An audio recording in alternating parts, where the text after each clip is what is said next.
Hello दोस्तों, मेरा नाम हिमांशु गौतम है और एक बार फिर से आपका स्वागत है आपके अपने इस यूट्यूब चैनल पर। दोस्तों, आप सीजीएल 2023 प्री रिजल्ट का वेट कर रहे थे और रिजल्ट आया। रिजल्ट ने सबको हिला दिया। ठीक है, कट ऑफ गई 150 नंबर और लोग परेशान हो गए।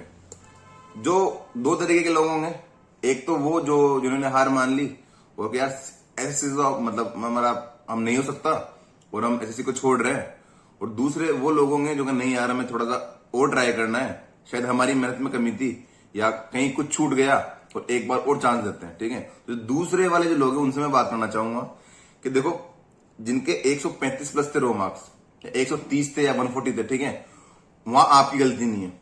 ये गलती किसकी हो, ठीक है, बात की बात है। पर जिनके 135 प्लस रो मार्क्स आ रहे थे, जिनके 140 मार्क्स आ रहे थे, 145 आ रहे थे, जिनका नहीं हुआ फिर भी प्री नहीं निकला, तो भाई आप लोगों की बिल्कुल गलती नहीं है। ठीक है, ये कुछ और ही गलतियां हैं। दूसरी बात कि यार अब क्या करना है। एक बात है, आप समझो इस चीज को कि 2022 का जो प्री हुआ था उसमें 9 फरवरी को रिजल्ट आया था उनका। ठीक है, और उसके बाद बहुत सारा वहां भी नहीं होगा सिलेक्शन। ठीक है, जैसे अभी आपका 23 का प्री हुआ, 71,000 लोग पास किए। सारी दुनिया को पता है कि इन 71,000 में से 62,000 लोग फिर से निकलने वाले बाहर। वो 3 महीने बाद निकल जाएंगे, बाहर 2 महीने बाद निकल जाएंगे। कंफर्म है सिलेक्शन तो वो 8-9 हजार का होगा ना। तो जिन 71,000 लोगों का प्री निकला उनमें से भी 63,000 लोग, 62,000 लोग तो फिर से बाहर होने वाले हैं। ठीक है, तो ये तो चला आ रहा है, जो चलेगा। बाकी 22 का प्री का रिजल्ट आया था 9 फरवरी को, और जो उसमें फेल हुए थे 9 फरवरी को रिजल्ट आया था, जो जिनका नहीं हुआ था प्री का सिलेक्शन, पर जिसने तैयारी नहीं छोड़ी थी, ठीक है, उस उम्मीद में ये नहीं सोचा कि 23 कब आएगा, क्या होगा क्या नहीं होगा। जिसने तैयारी नहीं छोड़ी थी, लगातार पढ़ता रहा, 5 महीने बाद दोबारा प्री दे लिया उसने। फरवरी में उसका वो फेल हुआ, उसके बाद मार्च, अप्रैल, मई, जून और जुलाई में तुम्हारा प्री था। तो फेल होने के जस्ट 5 ही महीने बाद उसने प्री का एग्जाम दे लिया। ठीक है, तो मैं ये नहीं कह रहा कि 2024 का अगला जो भी आपका एग्जाम आएगा वो 5 महीने में आ जाएगा। ठीक है, 6 महीने में, 7 महीने में, 8 महीने में है, पर आएगा जरूर। तो जो लोग तैयारी कर रहे हैं, और मौके यही नहीं आते यार, मौके यही नहीं कि सीजीएल ही निकलता है। मैथ, रीजनिंग, इंग्लिश, जीके पढ़ के तुम ओनली सीजीएल ही निकाल पाओगे। ठीक है, न जाने कितने एग्जाम होते हैं, 20-25 ज्यादा एग्जाम होते हैं। आजकल मैं उनकी लिस्ट भी लेके आऊंगा मैं, कितने एग्जाम होते हैं कि जो आप मैथ, रीजनिंग, इंग्लिश पढ़ के आराम से दे सकते हो और अच्छे कर सकते हो। ठीक है, पर हमें इस बार हो हिम्मत वही करना जिसमें अपनी कमियां सुधारने की कदम हो कि यार इस बार कमियां सुधार के जाएंगे। होता क्या है, आपके 140 नंबर है, ठीक है, आपका न्यू प्री कोई बात नहीं, पर आए 140 नंबर है। अच्छी बात क्या है कि अब आपको 60 नंबर पे ध्यान देना है। अच्छी बात क्या है कि अब आपको 60 नंबर पे ध्यान देना है। दूसरी बात, एक बंदे मतलब बहुत सारे स्टूडेंट आए कहते हैं कि भैया आपके लिए तो कहना आसान है, आप तो निकाल के बैठे हो, घर पे बैठे हो, तो आपके लिए तो बहुत आसान है कहना। अरे भाई मैं वही तो कह रहा हूं, मैं कहता क्यों, क्योंकि मुझे लगता है कि मैं भी उसी लेवल पे था।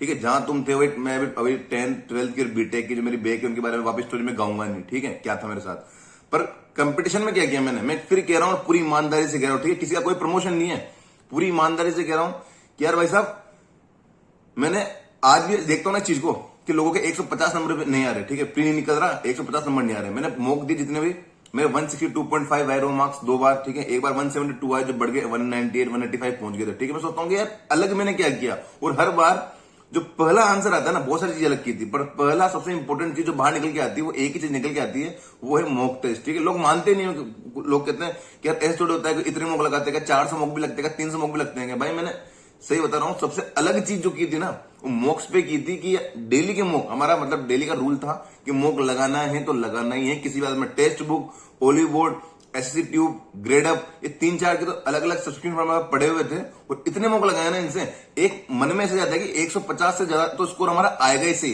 खुद ही एक लाइन सेट हो जाती है डेली मौक लगाने से, डेली उसका एनालाइज करने से। अब लोग 4 मॉक 5 मॉक लगाए कह रहे हैं कि भैया हमारा प्री नहीं निकला, 10 मॉक लगाए कह रहे हैं, 20 मॉक लगा के बोल रहे हैं कि हमारा प्री नहीं निकला। जिन्होंने 2022 के प्री के पूरे पेपर नहीं लगाए, जो 22 के 39 सेट हुए थे, वो लोग आके बोल रहे कि यार भैया प्री नहीं निकलेगा। कैसे निकलेगा भाई साहब प्री? मैं तो आपको आज सलाह देता हूं कि आप अपनी जो आंसर की थी, जो आपके 23 के प्री की आंसर की थी, उसका प्रिंट निकालो। ठीक है, प्रिंट निकाल के अपने टेबल पे रखो, जो गलत क्वेश्चन हुए थे उनको सर्कल करो और देखो कि क्या गलत हुआ था। क्या तुमने वो चीज पढ़ी नहीं थी? तुमने अगर टाइम एंड स्पीड का कोई क्वेश्चन गलत कर दिया तो क्या तुमने टाइम एंड स्पीड नहीं पढ़ा था? मतलब पढ़ने का मतलब ये थोड़ी है, पढ़ने का मतलब ये नहीं कि यार उसको टिक लगा दो कि हाँ उसका नोट्स बन गए, उसके क्वेश्चन हो गए और टिक लगा दो, टॉपिक पढ़ लिया।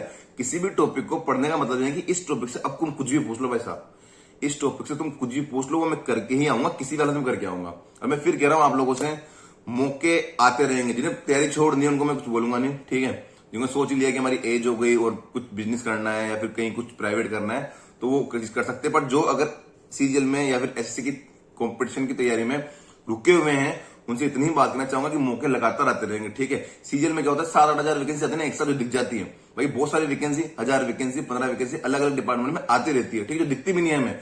तो हमें तैयारी कंटिन्यू करते रहनी है। आज के टाइम पे देखो यही मौका है, मैं फिर कह रहा हूं, ये जो टाइम है ना, अगला जो 1-2 वीक है, ये वो टाइम है जो आपको औरों से अलग करेगा। अलग कैसे करेगा? जो लोगों ने तैयारी छोड़, जो होपलेस हो गए, वो बैठ जाएंगे आराम से, यार अब नहीं हो रहा, अब तो फिर कोई नोटिफिकेशन आएगा, फिर वो तैयारी स्टार्ट करेंगे, फिर 2024 का कोई नोटिफिकेशन आ जाएगा, सीईटी का आया, सीजीएल का है, जो भी आएगा वो आ जाएगा, फिर ये लोग तैयारी स्टार्ट करेंगे, तब तक फिर से बहुत देर हो चुकी होगी और फिर इनका प्री नहीं निकलेगा।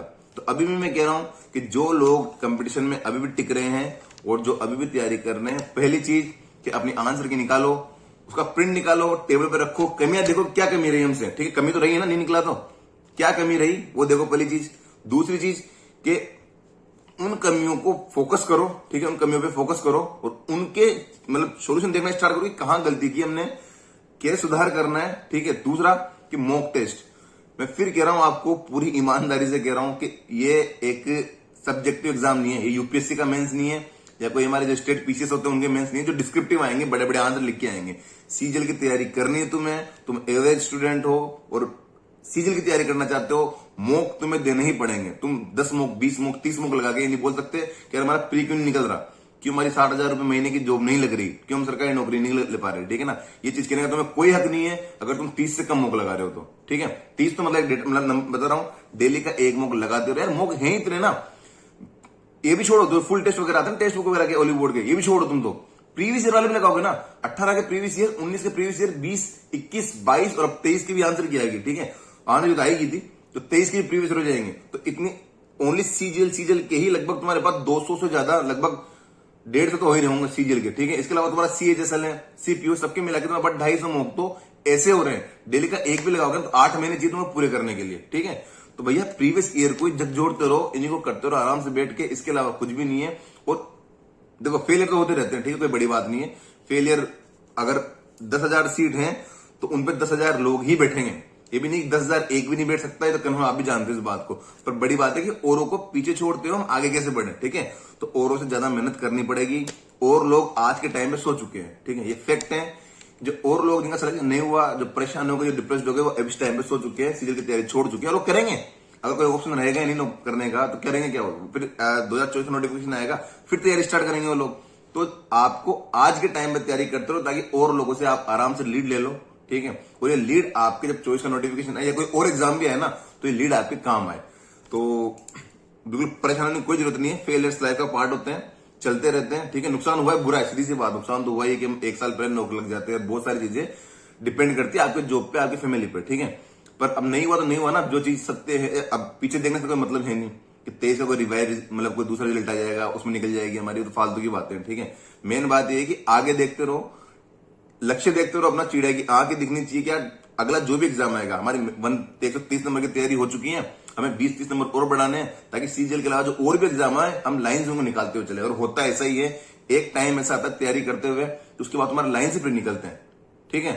तो उम्मीद है आप लोग थोड़ा तो मोटिवेशन मिला होगा आप लोगों को, ठीक है। और अच्छे तैयारी चलने दो। जिन लोगों को कंपटेंस फील्ड में ही रहना है उनसे मैं कह रहा हूं कि एक दिन का भी रेस्ट नहीं करना। इस टाइम यही वो टाइम है जो औरों से लीड, बाद में सब लोग तैयारी करेंगे ना, जब मान लो चॉइस का नोटिफिकेशन आ जाएगा, सीटी आ जाएगा, उस टाइम सभी तैयारी स्टार्ट कर देंगे, तो आप उनको फिर पीछे के छोड़ोगे, उस टाइम तो आप पीछे छोड़ने से रहे। तो ये वाला टाइम है, अगले 1-2 महीने है ना, कि लोग नहीं करेंगे तैयारी। अब 2 महीने बिल्कुल सो गए लोग, ठीक है, वो तैयारी नहीं करेंगे, तो उनसे आगे बढ़ने का मौका है। अभी तैयारी करो और अभी इनसे आगे बढ़ो। Thank you so much.